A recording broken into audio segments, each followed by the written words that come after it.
The path of renunciation. The path of renunciation is the path of the razor's edge. It is for a fortunate few and not for all. Non-attachment and knowledge of the self are two important prerequisites on this path. My whole being is an I.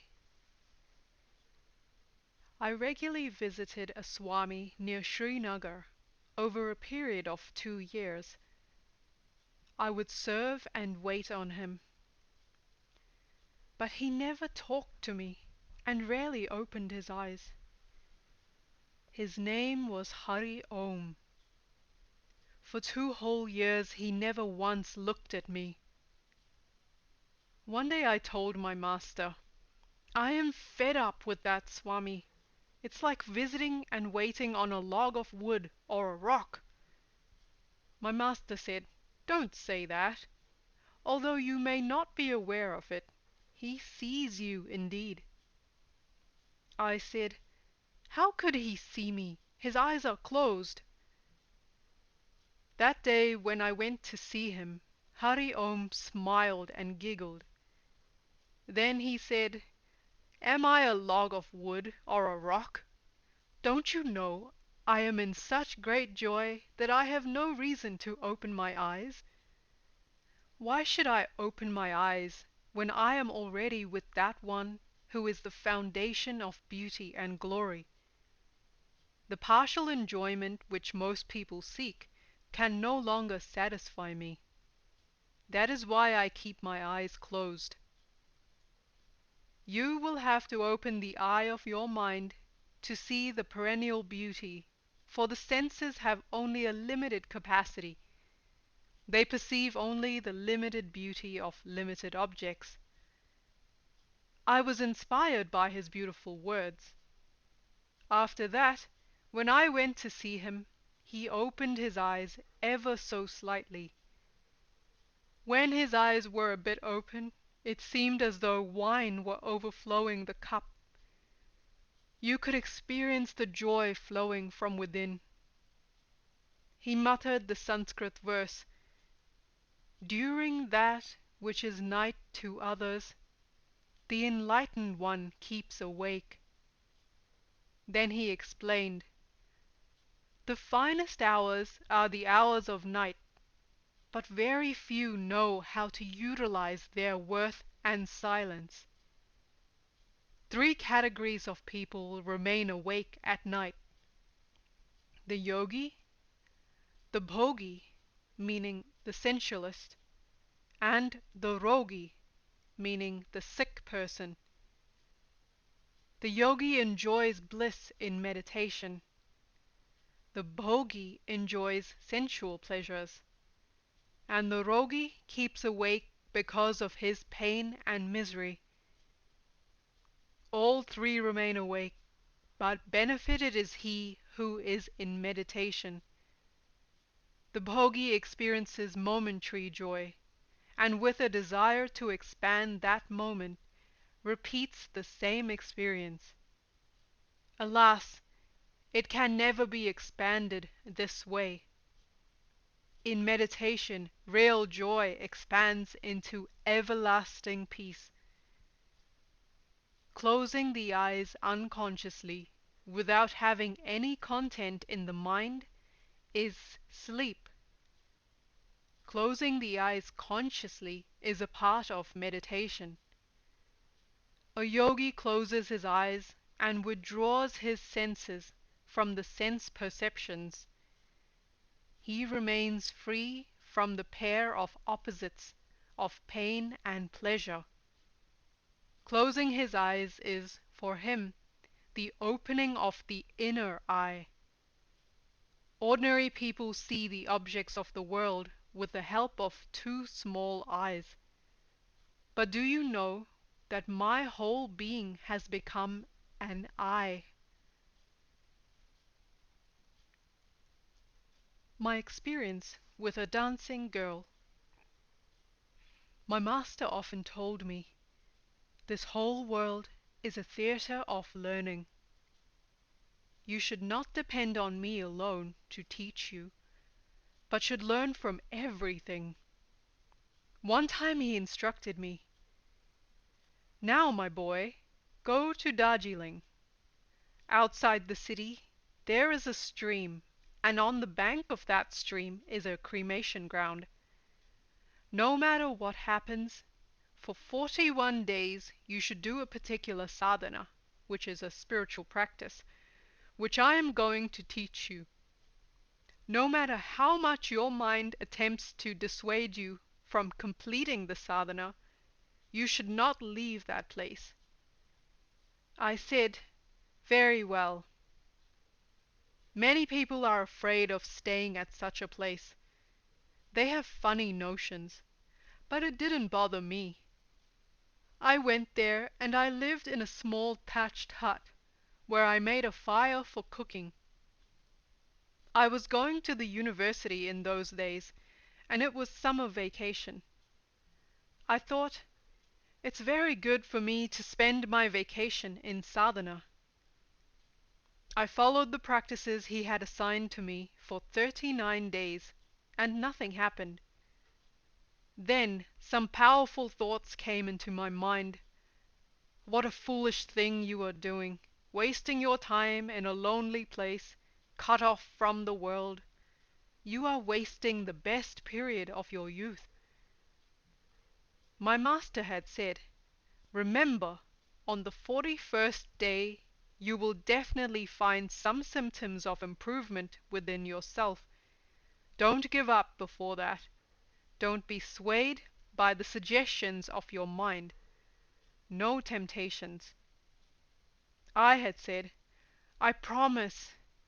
But on the 39th day my mind advanced reason after reason against this thing I was doing. I thought, what difference can 2 more days possibly make?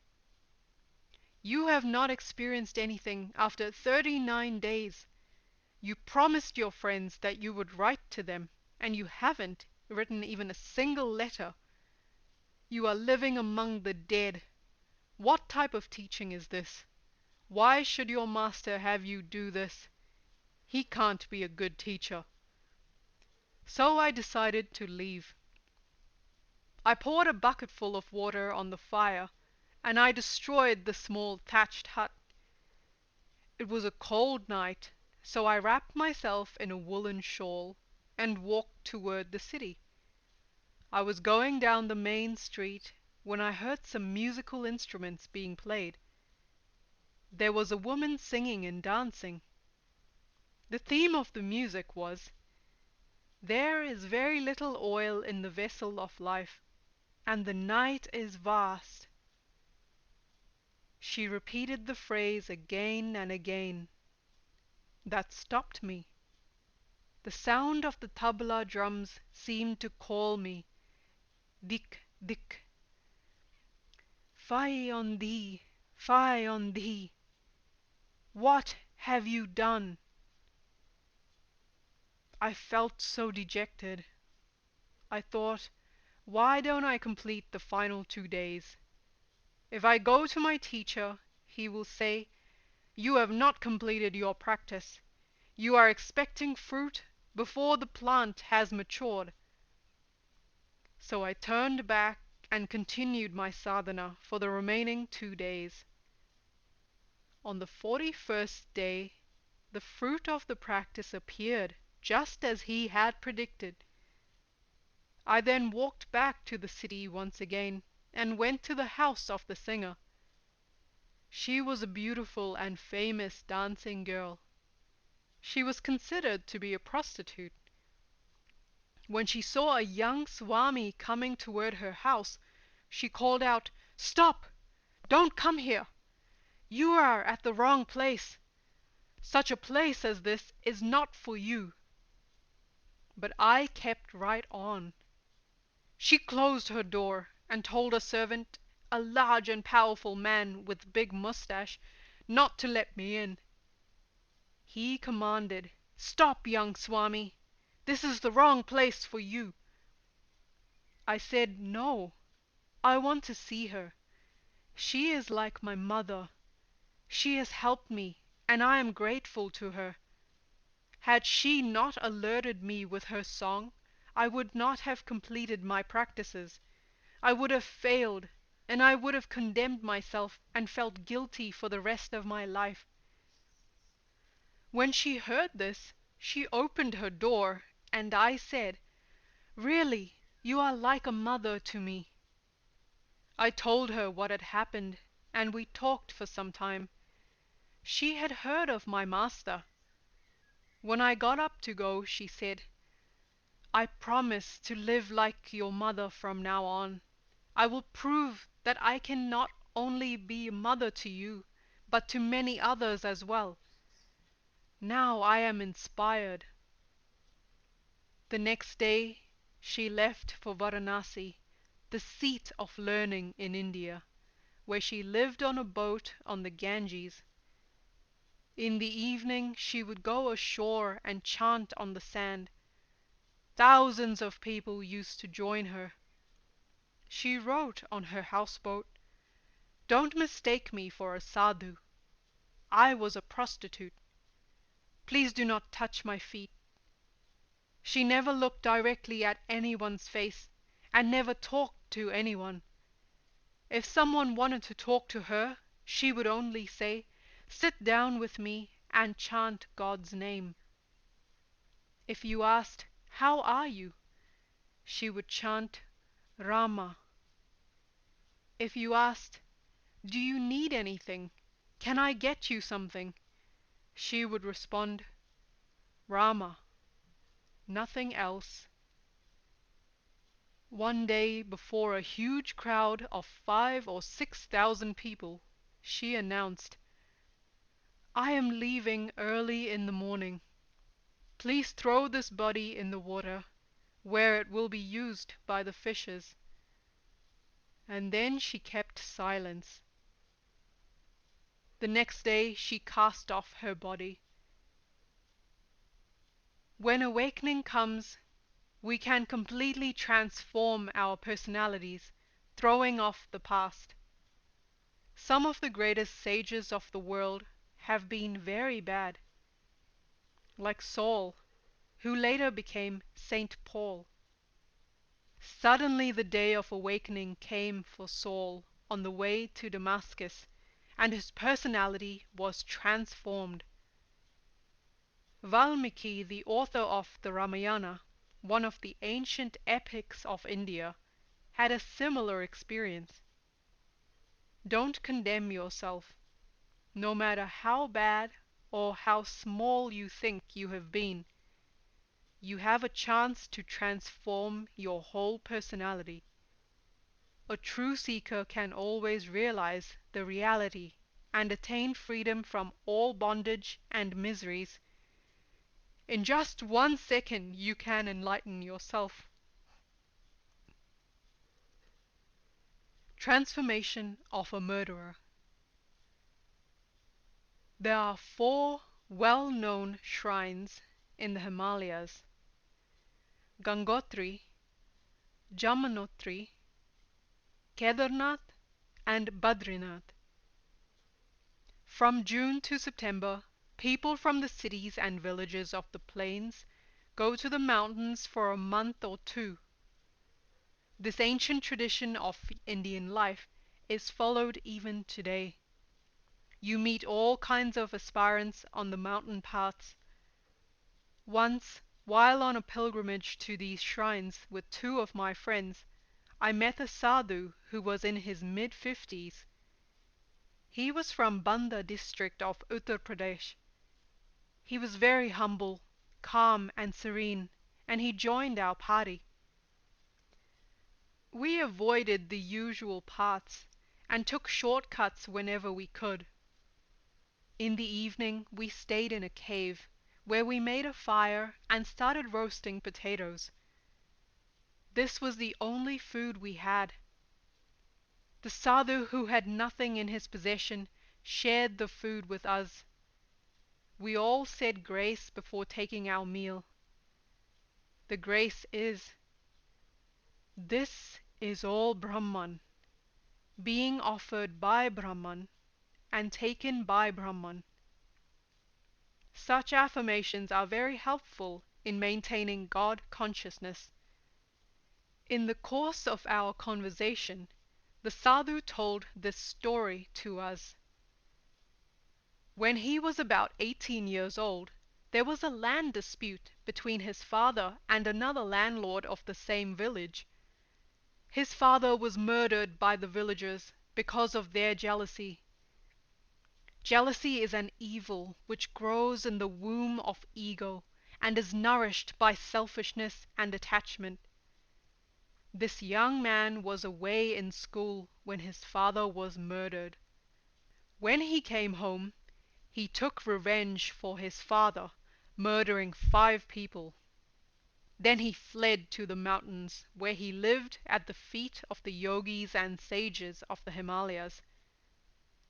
By constant satsanga, and by visiting sadhus at one place or another, he tried to free himself from his feeling of guilt. He started practicing austerities, and always confessed to the sadhus with whom he lived. He did vigorous spiritual practice, and tried to wash the stains from his conscience. For 36 years he lived in the mountains, and many times he thought of surrendering to the police. During this 36-year period, he became known all over as Naga Baba. He who doesn't have anything, not even a loincloth.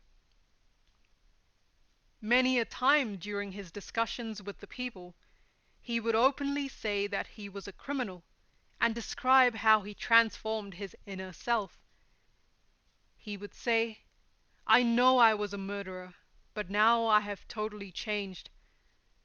Such a change of heart is described in many scriptures of the Hindus, Sufis, Christians, and Buddhists. We remained talking with him, and we finally came to the conclusion that he should surrender to the police and present himself to the court. So instead of going with us toward the shrines, the next morning he started back to his old village. He went to the police station and told them the whole story. They took him into custody and presented him to the judge, but the judge asked them, "Where's the charge sheet? What are the charges against him?" The police told the story of the crime committed 36 years ago, but there was no file or any record attesting to these facts. After questioning him and finding out what he had done and how he had lived since then, the judge acquitted him. The sadhu then returned to the Himalayas. Criminologists explain that all crimes are committed in a specific state of imbalance. I agree that law should take its own course, but isn't there any way to reform and educate these people who commit such crimes? Do people commit crimes because they are sick, or do we compel them to commit crimes? Both these aspects should be carefully examined. Spiritual practices, if introduced to those who have committed crimes, can help them become aware of the existence and rights of others. If crime is seen as a disease, then we should also try to find a way to cure it. Thinking how free we are, my heart often goes out to those people who are in prison in all the countries of the world. What a tragedy it is! In my opinion, a favorable atmosphere for self-improvement and reformation can be created to help these fellow men. Humanity is not yet fully civilized. There is no nation in the world which provides free education, medical care, equality, and justice under the law for all her people. We have yet to build a society which provides those essential needs to all human beings, and which creates an atmosphere to attain the next step of civilization for which we are still waiting. A lesson in non-attachment. My master has given me everything, and I could not give anything to him. His devotees used to give him so much money that he did not know what to do with it. I, on his behalf, used to distribute it to others, and spent it the way I wanted. Once I told him, "I want to go to Bombay." He said, "Take money, as much as you want." I took 5,000 rupees, and I purchased many things, including 3 gramophones. He only said, "Wonderful, my boy. Play them all at the same time." When I played them all together, I could not understand a thing. Lust and greed never satisfy anyone. Desires for possession increase incessantly and finally become a whirlpool of miseries. Such ignorance cannot be dispelled by going to the temple, worshipping in the church, listening to sermons, or performing rituals. For centuries, human beings have been fulfilling their desires, yet they are still miserable. To attain the ultimate reality, it is necessary to free oneself from the desire for non-essential encumbrances. Possessing more than necessary only creates obstacles for oneself. It is a waste of time and energy. Fulfilling wants and desires without understanding needs and necessities deviates one from the path of awareness. Desire is the mother of all misery. When the desires for worldly attainments are directed towards attaining self-awareness, then the same desire becomes a means. At this stage, the desire, instead of becoming an obstacle, becomes a useful instrument for self-realization. This can be explained by a simple simile. A candle light is extinguished by the breeze very easily. But if that light is protected and allowed to catch the forest, it will grow into a forest fire. Then the breeze helps that fire instead of extinguishing it. Similarly, when an aspirant, with the help of discipline, protects the flame of desire burning within, it grows more and more. Then all the adversaries, instead of becoming obstructions, in fact, start becoming means. The obstacles which are supposed to obstruct the path of self-realization are not really obstacles. Our weaknesses and the values we impose on the objects of the world create these obstacles for us. Attachment is one of the strongest obstacles created by us. With the help of non-attachment, we can overcome such obstructions. There are 4 ways of removing these obstacles. First, if there is no object, the human mind cannot become attached to it. Renouncing the object is one way, but it seems to be quite difficult for ordinary people.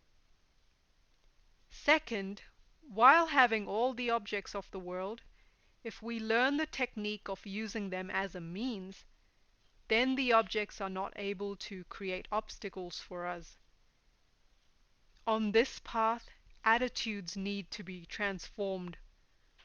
One who has transformed his attitudes can change his bad circumstances into favorable ones.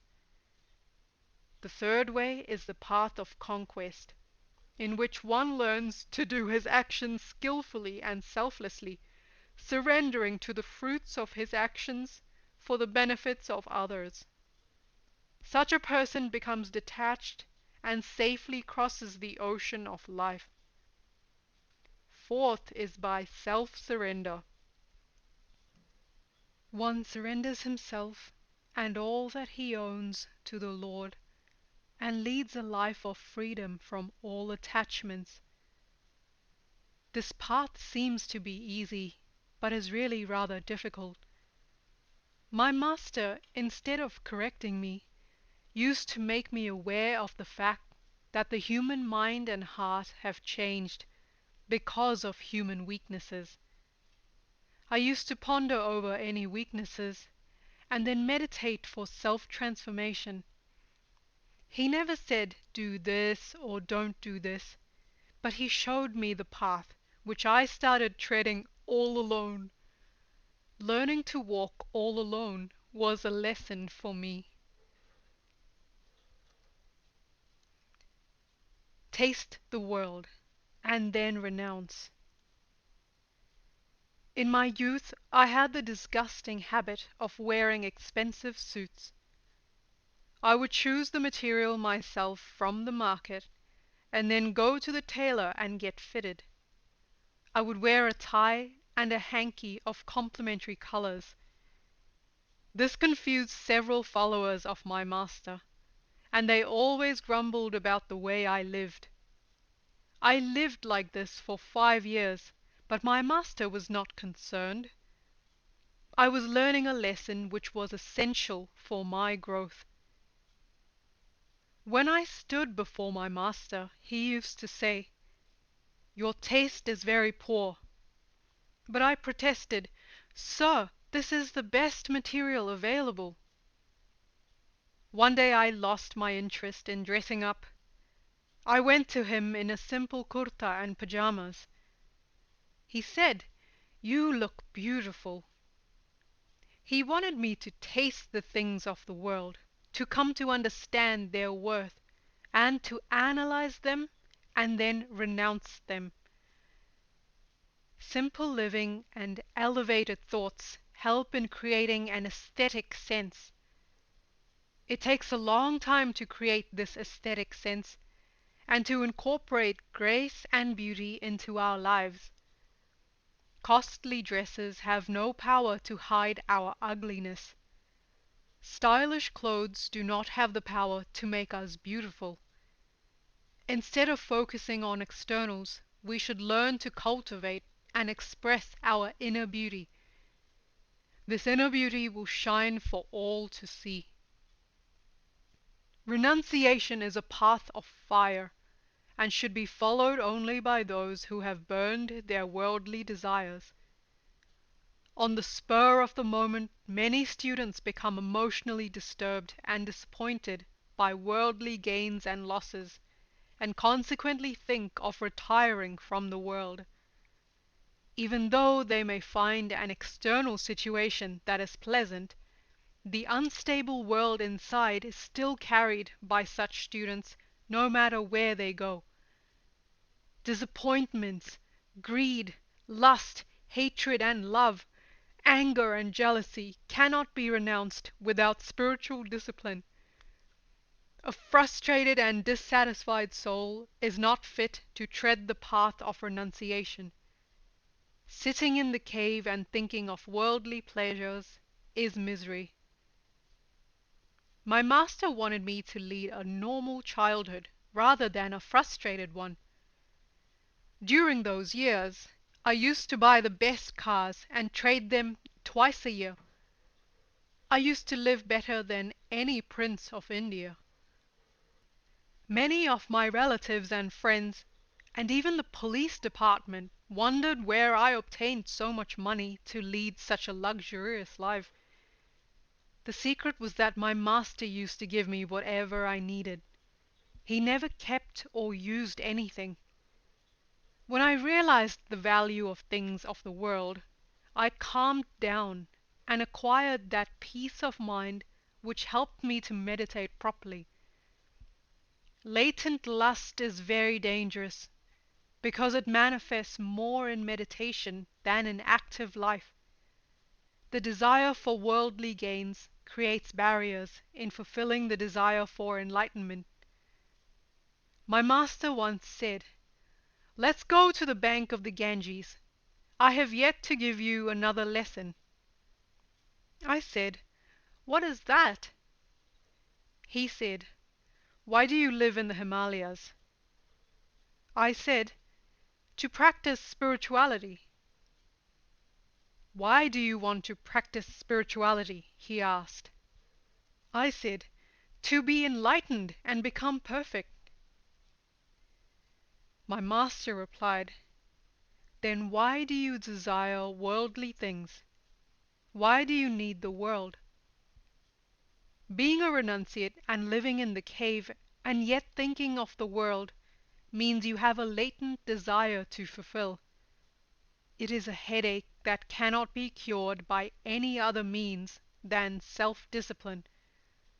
Self-discipline leads to self-training, and self-training leads to direct experience. Through direct experience, you expand your awareness. Expansion is the purpose of life. It is true that the charms, temptations, and attractions of the world are very powerful, but a burning desire for enlightenment does not allow an aspirant to be distracted from this path. Jewels or fire? My master never insisted that I renounce the world and become a Swami. He wanted me to experience and decide things for myself. He always said, "Whatever you want to learn from me, learn, but grow independently. Whenever you need my help, I am here."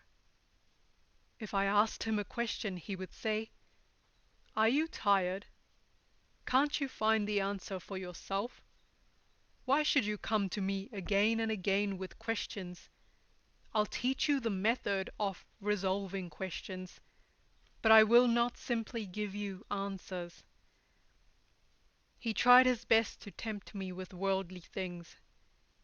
He said, "Go into the world, become a high government official. If you are attached to me and only want to be with me, that is not good. I want you to settle in the world. I will bestow wealth on you." I told him, "That is not what I want." He asked, "Are you sure?" And what he did then you might not believe. He took me into the mountains and said, "You love jewels, don't you?" It was indeed true. I was inordinately fond of beautiful things. He knew my hidden desire, so he said, "Here, look at this." I was surprised to see a huge heap of jewels before me. I blinked my eyes in disbelief. I wanted to test whether it was a mirage or something real. He said, "It's not an illusion. Go on, pick them up. I assure you they're genuine. Take them. They're for you. You'll be the richest man in India. Now, son, let me go. I want to go to the mountains far away." My tears started flowing, and I said, "Are you throwing me off? Are you telling me to accept these jewels instead of you? I don't want them. I want to be with you." Then he said, "If you want to be with me, look over there. Do you see that lofty flame?" I looked and was astonished to see huge walls of fire. He continued, "If you can go through that fire, you can follow me. Which do you choose? You must decide. How much desire do you have for the world, and how much for the light?" I said, "I prefer fire to temptations. I want to be reborn. There is no other way." And thus I chose to follow the path of renunciation. The path of renunciation is like walking on the razor's edge. It is so difficult that with every step there is a chance of falling. Selfish desire is the strongest of all the obstacles one encounters. Only those who are fearless and free from the charms, temptations, and attractions of the world can tread this path. One who has directed all of his desires one-pointedly, strengthening only the desire for enlightenment, can succeed. The path of renunciation is rarely chosen. It is not meant for everyone, but those who enjoy life in renunciation are blessed. The path of action, however, is equally helpful, provided one knows how to do one's actions selflessly and skillfully, living in the world, yet remaining above. The goal of both remains the same. My first days as a Swami. The first day after I was ordained in the Swami order, my master said, "Do you know that to be a Swami you have to beg alms?" I said, "Huh?" He said, "The ego in you says that you exist independently of others. You have to purify this ego, and you cannot do so without becoming humble. I will send you begging to houses where the people are poor, and then you will come to know who you are." I said, "Okay." I'll never forget what happened then. I was healthy and was wearing silken garb. Can you believe it? A beggar in silk. I used to walk freely with no cares. According to yoga, you should stand and walk straight, but then people are likely to think you unduly proud.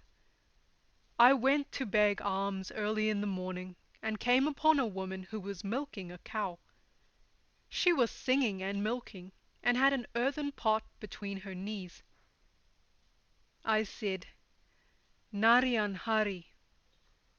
This is the name of the Lord which Swamis use to announce themselves.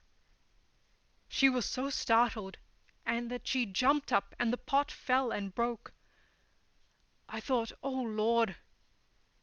She was so angry and started shouting, "Such a strong, healthy man begging! You are a burden to the nation and a burden to yourself. Who taught you this begging? You have money to wear a silk garment, and yet you are begging." I felt very small. I implored her, "Please, don't call me names." She said, "This was an antique pot given to me by my mother-in-law. You parasite, get out of my sight." She was so attached to the pot that she went on and on. I went back to my master. It had been his custom to ask me every day, "Have you taken your food?" I expected him to ask me that day as usual, but he didn't. The whole day I remained quiet, and so did he. He was quiet by nature all the time. In the evening I complained, "Today you did not ask me if I've taken my food." He said, "I did not, because you are a Swami now." I asked, "What do you mean by that?" He answered, "A Swami is a master of himself and a master of all his appetites." I said, "So this Swami business means you will not take care of me?" He told me, "Now you are a Swami and I am a Swami. What is the difference between you and me? You wanted to become a Swami. Now take care of yourself. Why should you use me as a crutch?"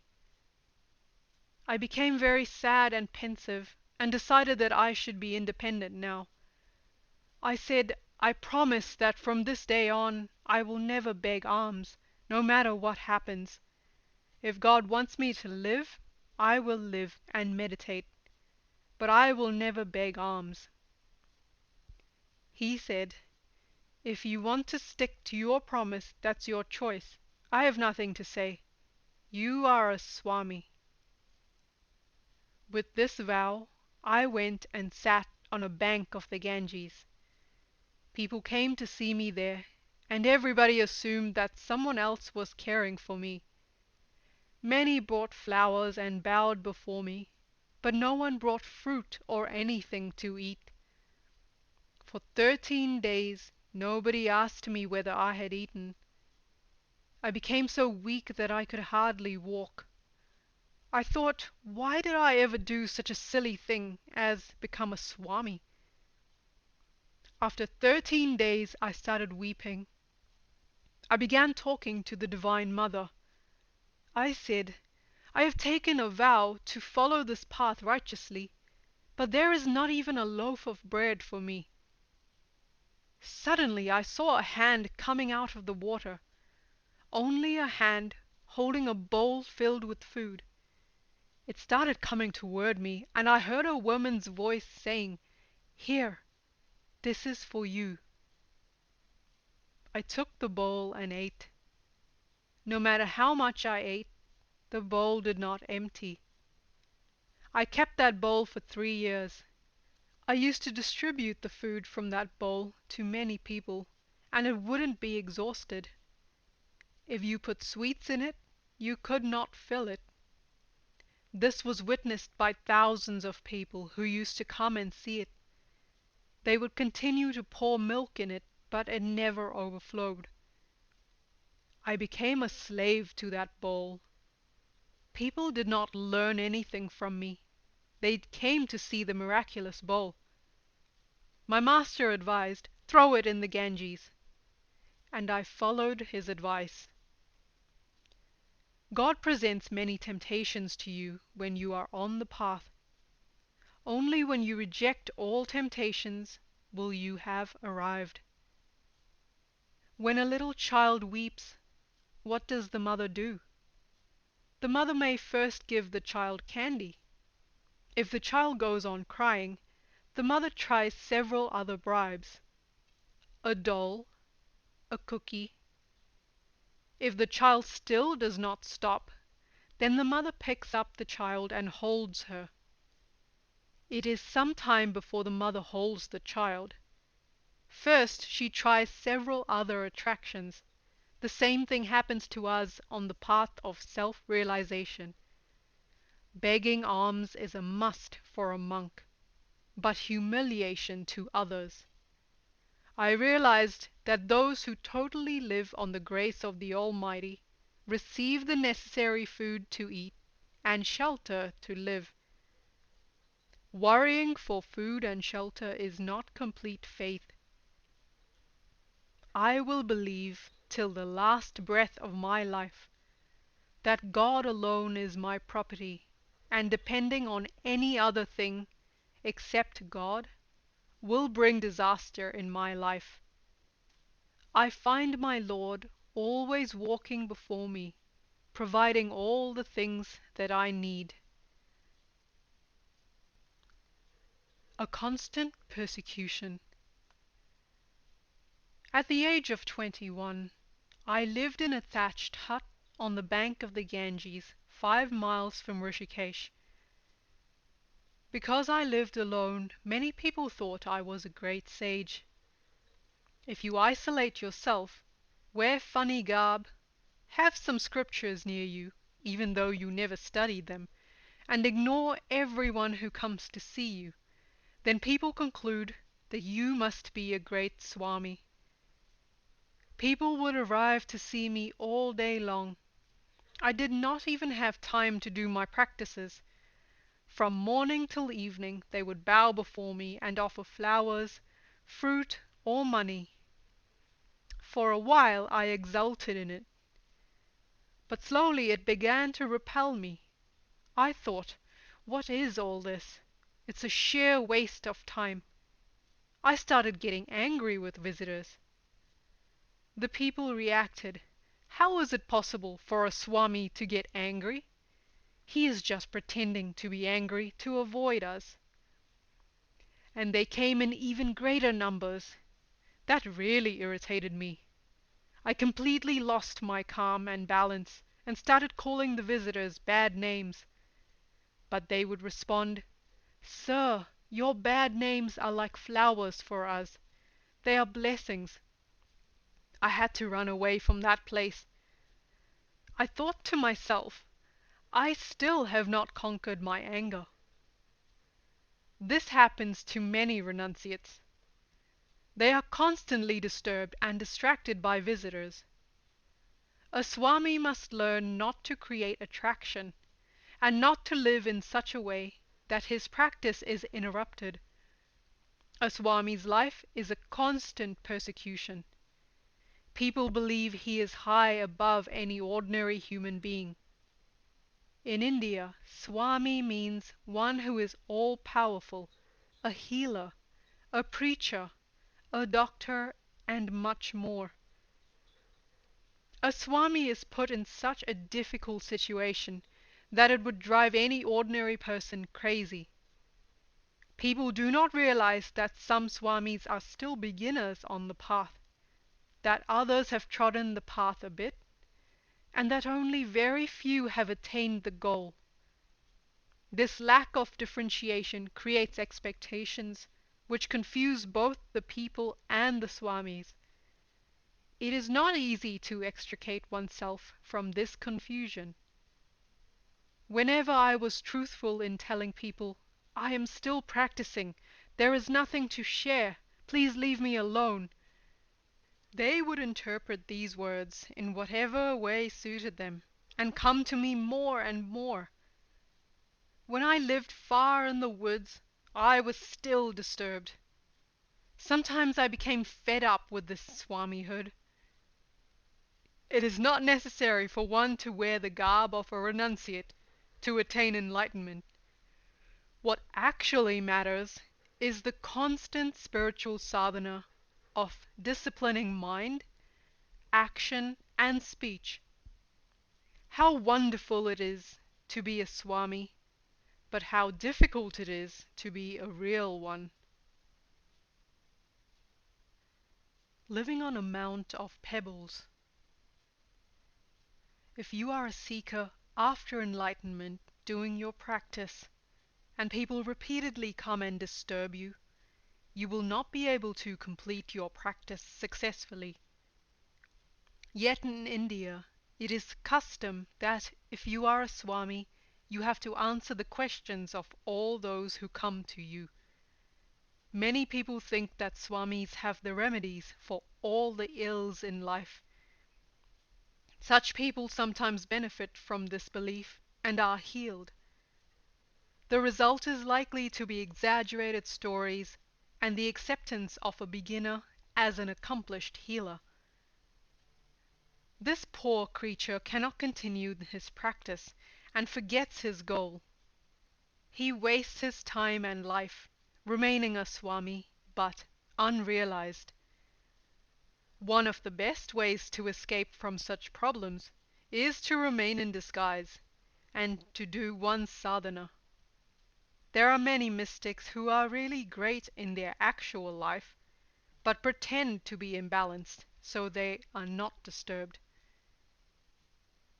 I know of one instance where people kept bringing food and money to a Swami. He did not want them to do this, because they kept disturbing him. So he made a sign which said, "Anybody who loves me will bring only a pebble." People concluded that the Swami loved pebbles, and each day many people would bring him pebbles. 1 pebble, 2 pebbles, 3 pebbles. They collected pebbles from the road according to their whims. After some time, there was a veritable amount of pebbles, and the Swami lived on top of that. People started calling him Kankaria Baba, which means a Swami of pebbles. This helped him to remain aloof. Then the Swami started to speak a language which nobody understood.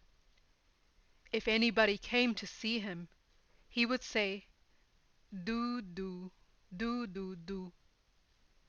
He did the same thing to me. So I went to him at night when he was all alone, and he explained, "Since people disturbed me, I have learned a new language, and no one can converse with me. The Swami taught me to always remain in such a way as to not allow people of the world to disturb me. A human being has many personalities, because the ego has many faces. Some of them we can detect and analyze, but many remain unknown to us. The Swami concluded that the world actually worships the ego in the name of God. When the lower ego is made aware of that self-existent reality which stands behind it, then it starts turning inward. Such an ego is called higher ego. Higher ego is helpful, but lower ego makes one miserable. Temptations on the path. I went to see a Swami who told me the following story to teach me about temptations on the path to self-realization. A young man took vows of renunciation and became a Swami. His master told him to avoid three things: gold, women, and fame. One day the Swami was crossing a river and noticed that part of the riverbank had been washed away. Then he saw some big jars full of gold coins had been uncovered. He thought, "I don't need it because I have renounced the world. But if I build a temple, that will be good." So he went to some builders, showed them what he had found, and asked them to build a temple. They said to one another, "Why should a Swami have so much money? Let's throw him in the river and distribute the money amongst ourselves." He was almost drowned, but by the grace of God he was able to save himself. He thereupon determined with finality, no matter what happens, no money. He went far into the woods. When anybody came to see him, he said, "Stop there, please. If you have any money, put it aside before you come closer." A woman came and he ordered, "Don't come near me." She said, "Sir, I will only leave food here every day and go away." But each day she came slightly closer to him. The Swami had confidence that she was a good person. He thought, "She really wants to look after me and wants me to enlighten her." One day she brought a cat to keep him company. But the cat would not eat the food which had been prepared for the Swami. He requested, "I need some milk for the cat each day." She brought a cow. He asked, "Who will look after this cow?" She asked, "May I look after it?" And he agreed.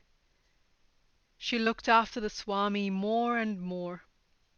Eventually they began to live together, and the woman bore him a child.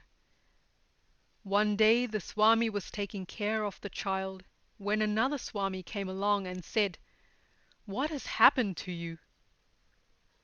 The Swami began to weep when he realized how much he had again become entangled with the world. He left and went even deeper into the forest.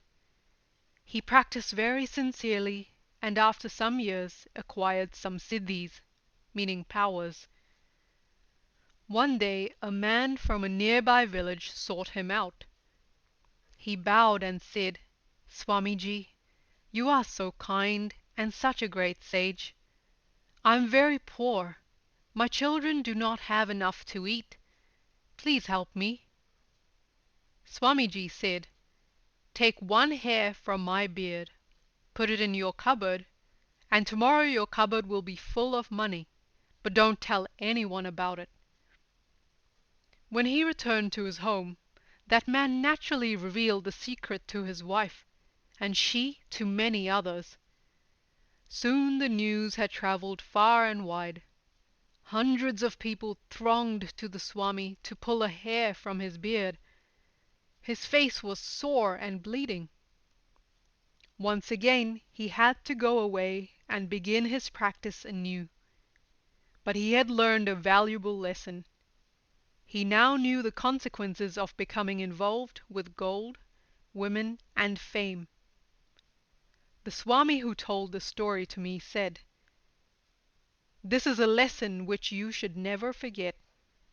Let this story be a lesson to you, and relate it to all young Swamis whom you meet on the path. Should I get married? When I was in Uttar Pradesh, a northern state of India, people would come to visit me in the evenings, and I would give discourses on the Upanishads. One day a girl who had her master's degree in English literature asked me to grant her an interview. She began by asserting that I had been her spouse in a previous life. She talked for 2 hours and led me to a state where I agreed that it could have been possible. I had never had such a personal audience with anyone for such a long time before. She tried to persuade me that we should get married in this life as well.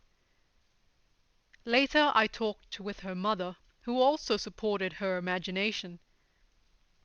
What that girl said was so enticing, and I was so naive, that I started brooding on what it would be like to live with her. I told her that if my master would permit me to get married, it was all right with me. This was the only time in my life when I considered living with someone, though I was not considering leaving my spiritual path. This girl was from a well-known family. Many of her brothers, cousins, and other relatives held high government positions. They pressed me to marry her. For 1 year I was strongly influenced by my emotions. It was a bad period. I felt frustrated and unfulfilled, but I was very much influenced by the girl and her family and did not know what to do. The experience helped me to see how a student on the path of spirituality who is committed to the path of renunciation can be disturbed and distracted. Many obstacles appear on the path, but I am convinced that the grace of the Master and the grace of God lead the student to overcome these obstructions. Finally I went to my Master and left the decision with him. He never controlled my life, but would advise me when I needed it. After some resistance and discussion, I always ended up following his advice. My Master said, "You have a task, and you have not yet completed it." Having examined and compared worldly companionship and spiritual attainments, and deciding to follow the path of renunciation, you are now letting yourself be tempted back into this world. If you persist and remain within the influence of your current atmosphere, it will take several lifetimes for you to come back to the path. The decision was left to me, but after listening to my Master, I decided to break this tie and go back to the path of renunciation. There are 2 well-known paths: the path of renunciation and the path of action in the world. My path was the path of renunciation. One should not compare paths and think one is superior and the other inferior. I certainly do not condemn the path which involves living and working in the world while having a family.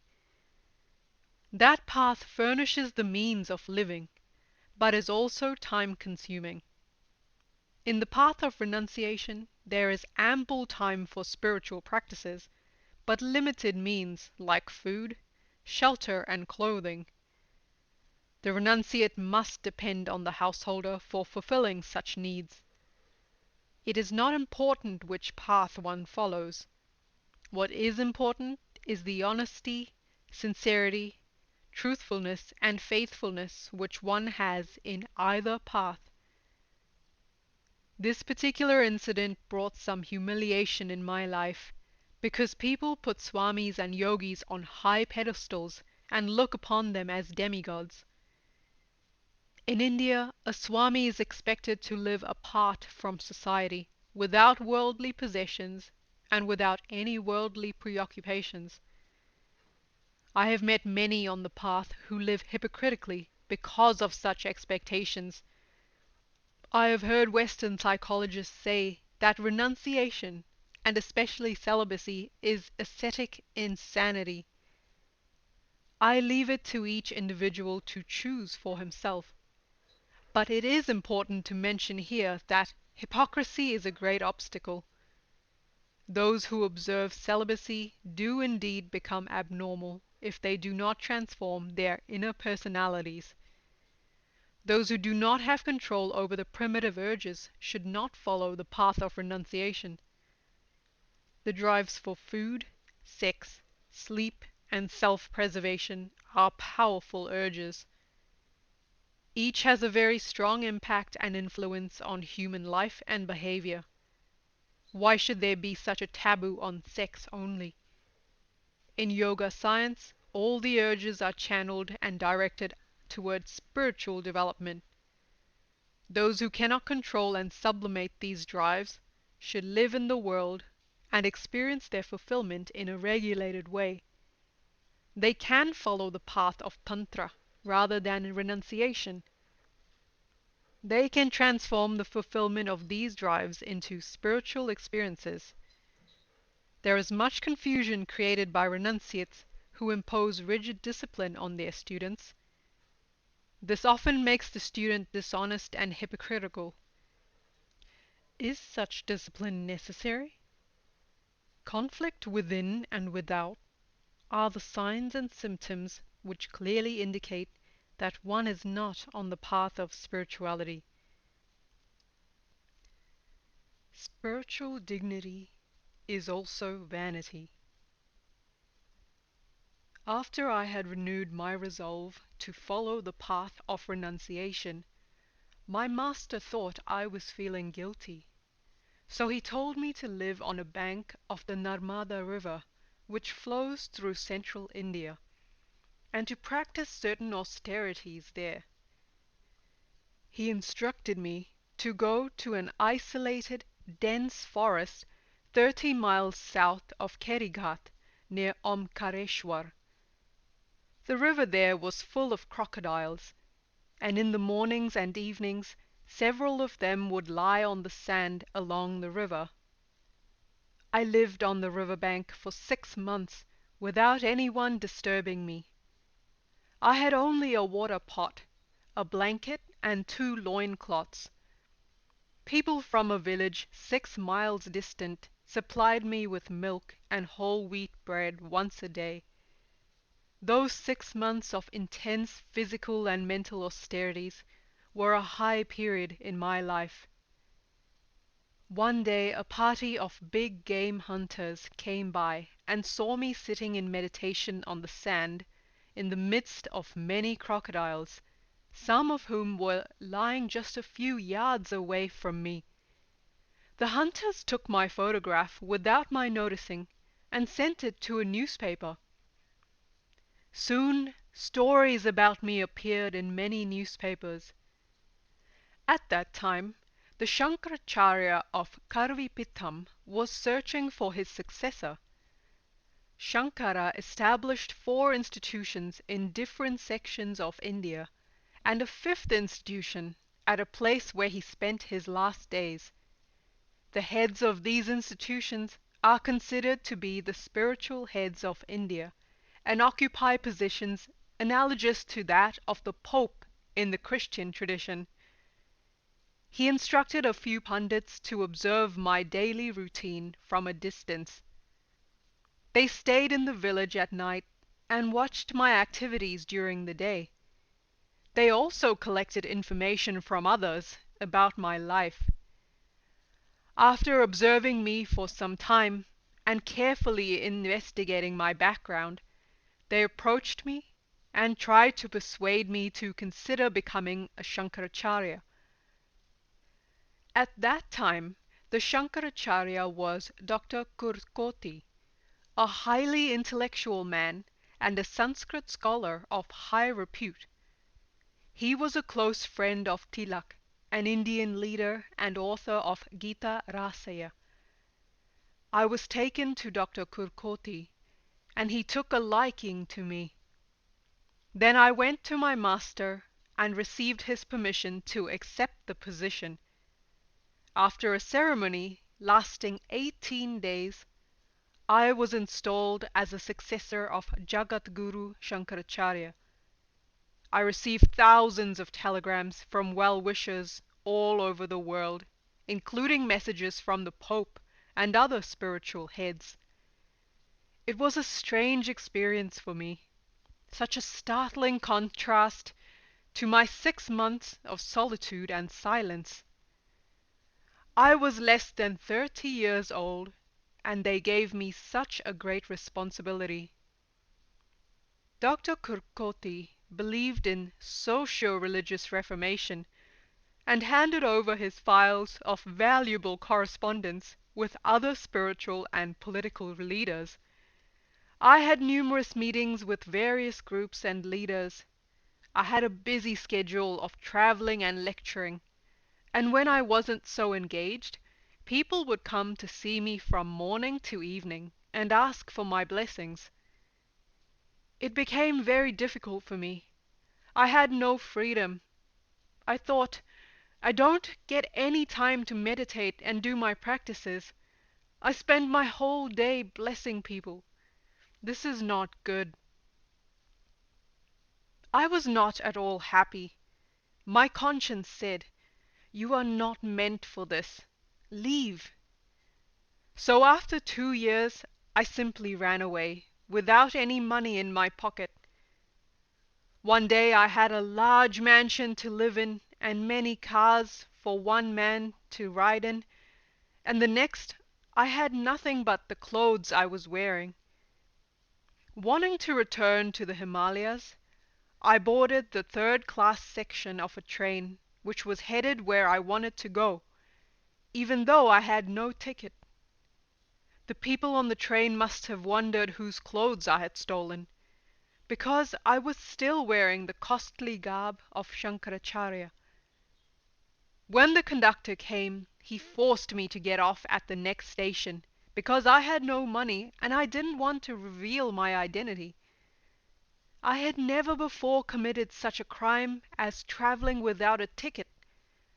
I just bowed my head and got down, saying humbly, "Thank you for not prosecuting me." The admirers and followers of Shankaracharya did not appreciate my resigning the dignity and prestige of the position. They felt that I was forsaking my responsibilities. But I had not been happy, and I never returned to that place again. When I came to my master, he said, "You have seen how worldly temptations follow a Swami, how the world wants to absorb a spiritual person. Now nothing will affect you, because you have experienced positions, institutions, and renunciation. People expect a lot from their spiritual leaders. Do what you can to uplift and enlighten people, but never forget your path."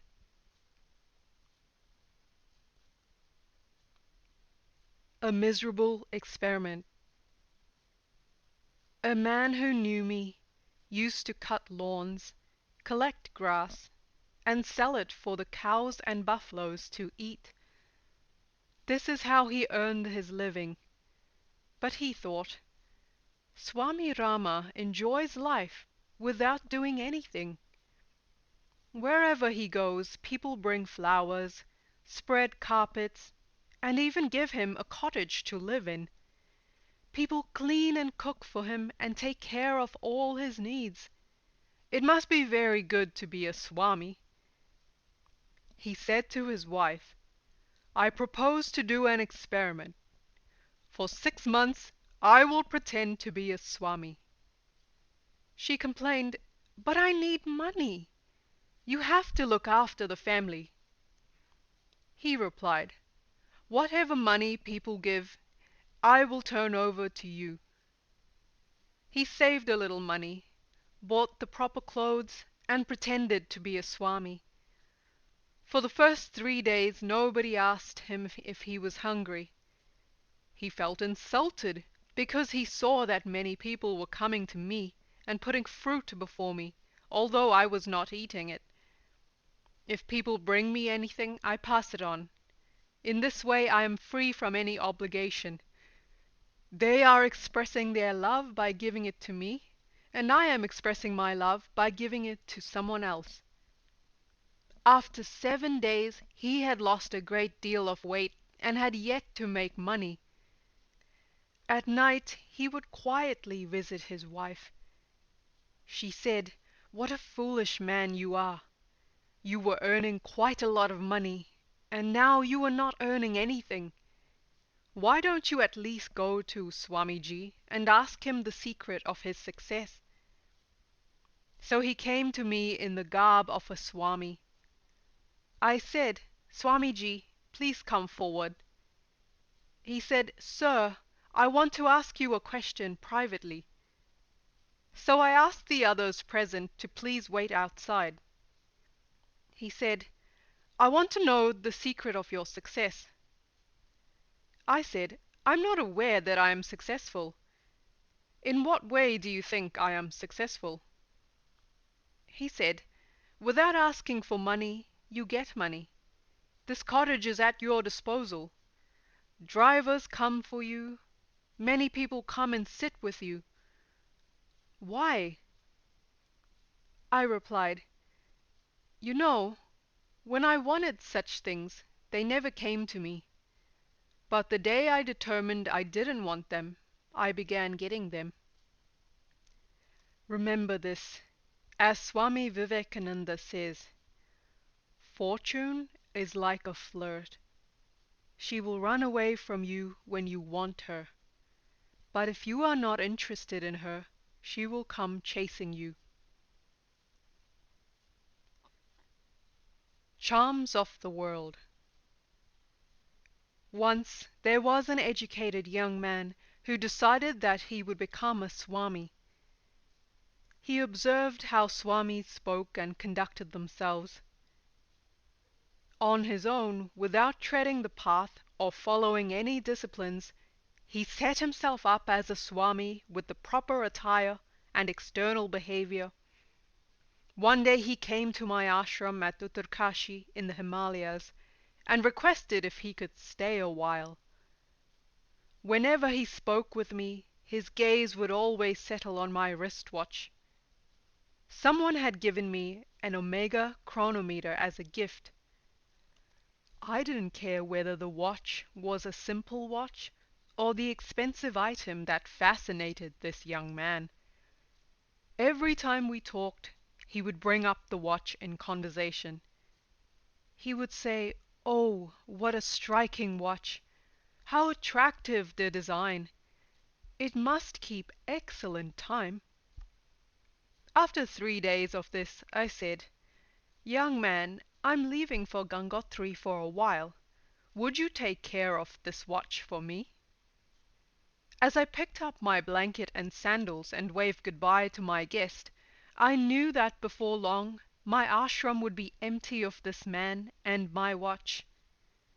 I was not really intending to go to Gangotri. I just wanted to see what would happen. I returned shortly, and sure enough, the young man and the watch had departed. In the days that followed, my acquaintances asked about my missing watch. I told them it was being used. I was not concerned. By chance, 6 months later, I ran into the same young man at Hardwar railway station. He was so embarrassed he wanted to run away. He said, "Sir, what I did was terrible."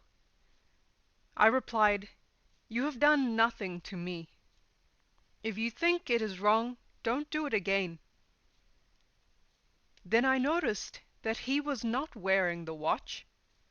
So I asked him where it was and how it was running. He said, "I have sold it. I needed the money." A short time later, the watch was with me again. The buyer was my student who recognized the watch and returned it to me. So I found the young man again and gave him the watch once more. I said, "If this watch can help you, then you should have it." At first he could not understand and accept the way I related to him, but gradually he came to see that it is possible to have a completely different attitude towards the things of the world than he had known. This incident affected him so much that he later went back to an ashram that I recommended for self-discipline, and today he is a completely transformed person. Many people are unable to face certain things in themselves. They refuse to confront those conflicts, desires, and habits that they may not like in themselves, but can't get rid of. They don't allow others to know their real selves and continue to put forward defenses and pretenses. With someone, somewhere, in some relationship, we should completely expose ourselves and not keep these embarrassing seeds repressed inside. These hidden secrets only delay our progress. We project onto others the very things we won't face. During meditation, one allows all these embarrassing thoughts and desires to come up gently, where one can just observe them without becoming involved. In this way, meditation serves as an effective tool to recover and live a balanced life. Those who renounce their homes and duties still carry with them the deep-rooted samskaras, meaning latent tendencies which derive from past experiences, sown in earlier lives. It takes a long time to get free of these samskaras. It requires the constant mental ingestion of creative impressions and seeds of spirituality. This cleansing and replacement of mental content is possible if one follows a path of self-discipline. Too many modern teachers profess to teach spirituality and meditation without discipline. They may introduce sound techniques, but without training the students to become disciplined, it is like sowing seeds in the soil that was never tilled. Self-discipline is very important in the path of spirituality. Becoming a Swami or a monk is not so important. What is important is to accept a self-disciplined life. There needs to be a bridge between life within and without. Discipline is the foundation of that bridge. People should not be tempted by mere techniques, but learn to cultivate discipline within themselves. 2 Naked Renunciates. On my way to Gangotri, I stayed for a month in Uttarkashi, which is deep in the Himalayas. I used to go for my morning walk 2 or 3 miles towards Tekhala. Between Tekhala and my residence, 2 completely naked sadhus lived in the 2 separate rooms of a small wooden house on the bank of the Ganges. They were illiterate widowers in their mid-60s and did not have any belongings, not even a pot of water. I knew these 2, and they were famous, but not because of their learning and yogic wisdom. They became famous because of their outer appearance of living naked in such cold climate. In reality, they were full of ego, anger, and jealousy. They despised each other. One sunny day, as I was walking toward Tekala, I saw from a distance that they had both spread their straw in the sun to warm it. They did this once in a while to remove the moisture from it. When I approached their house, I found that they were wrestling. 2 naked old sadhus wrestling fiercely. I intervened and said, "What is this?" They stood apart, and one of them said, "He stepped on my straw. What he must think of himself! He thinks that he's the greatest renunciate in the world." This experience was a setback in my life, and I started analyzing the path of renunciation. I realized that even after renouncing wealth, home, relatives, wife and children, one cannot easily renounce the lust for name and fame, nor can one easily purify the ego and direct his emotion towards self-realization. Cultivation of a new mind is a necessary step for enlightenment. Mere renunciation brings unhappiness and frustration. Renunciation without being aware of the purpose of life creates problems for the renunciates and for the people of the world who look for examples from them. The people of the world think that renunciates are the best examples to be followed. But I have met many householders who are far superior to renunciates. The inner condition is more important than the external way of living. In the world, and yet above. On the face of it, it may seem that some swamis in India are given whatever they need without doing any labor. But this is not so. Actually, there is a public persecution of swamis going on all the time in India. People think that a swami is not a human being. Everyone expects him to live a superhuman life and disturbs him. People come and say, "You have to speak at such and such a place. You have to see me. You have to heal this person," and so on. If a swami does not live according to their expectations, they will say, "What kind of a fake swami is he?" It is a common assumption in India that swamis do not need food or sleep because they are supposed to have transcended these needs. Because he is a renunciate, a swami should not feel hunger, should not have money, and if it is cold, he should not have a blanket. People have this notion that we have to live according to it, at the cost of sleep, food, and everything. Being a swami is not an easy job. There is indeed constant persecution, even if well intended.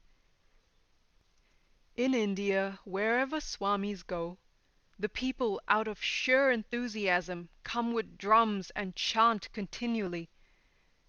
Some days I would walk as many as 20 miles on foot, and in the evening I would be very tired. It was the only chance I had to rest, and I would have to get up very early for meditation. But the people would come and chant for several hours, and if I asked them to go, they would say, "No, sir, we want to chant for you." I needed sleep, and they wanted to chant. So I learned to sleep while they chanted, with the drums and everything going on around me. When they closed their eyes in chanting, I closed my eyes in sleep. You have heard of what it is usually called sleepwalking, but there is another kind of sleepwalking, which you have not heard. I learned to sleep with regard to the things which were distracting me, and to walk only on my path. No matter what happened, I went on. Decide that no matter what happens, you will do what you set out to do. If you are determined, possible distractions will still be there, but you will continue on your path and remain undisturbed. Sankalpa, meaning determination, is very important. You cannot change your circumstances, the world, or your society to suit you. But if you have strength and determination, you can go through this procession of life very successfully. To lose is to gain. There was once a Swami who used to go and stay with his disciple. The disciple's whole family loved and revered the Swami because he was an example of discipline and a very spiritual man. He always got up before sunrise, bathed, and sat for hours in meditation. But one day early in the morning, while it was still dark, he shouted, "Hey, get me food!" His disciples said, "Sir, this is your bath time." The Swami replied, "Just get me food. I am hungry." He ate, and then he took a bath. After his bath, he went to empty his bowels, and then he went to sleep. He made everything topsy-turvy, and the whole house was upset. They said, "Something has happened to him. He's gone crazy." The wife said, "Our master is a wonderful man. We should help him." So they called for doctors and told them, "Don't disturb him by saying anything about medicine. Say, 'We want to learn from you.' Be courteous, please." The doctors came and behaved like disciples, because they were paid for that purpose. They said, "Gurudev, how are you?" But he wouldn't respond. They thought he was in a coma, because he was not moving. One looked at his eyes, but there was no movement. Another found that there was little pulse. One said to another, "I don't think he is going to live." A third doctor took out a stethoscope and found the heartbeat decreasing, so he reported, "He has a failing heart." The woman of the house started weeping because she had always looked on him as her spiritual father. Finally, I was asked to come. When I entered, he sat up, and I asked, "Swamiji, what is the matter?" He said, "Nothing is the matter. Why do you ask?" I told him, "Everybody's worried." He said, "I used to meditate for two things, but today my parents died, and I am in sorrow, so I am not meditating." His language was entirely mystical. I said, "Your parents died? You are a Swami. You have nothing to do with your parents." "No, no," he said. "You also have parents. When they die, you will understand." He continued, "Attachment was my mother, and anger was my father. They both died, so I have nothing to do. Now I do not need to do anything." Meditation will become your very nature when you give up attachment, anger, and pride. Then you will not have to pose for meditation, for your whole life will be a sort of meditation.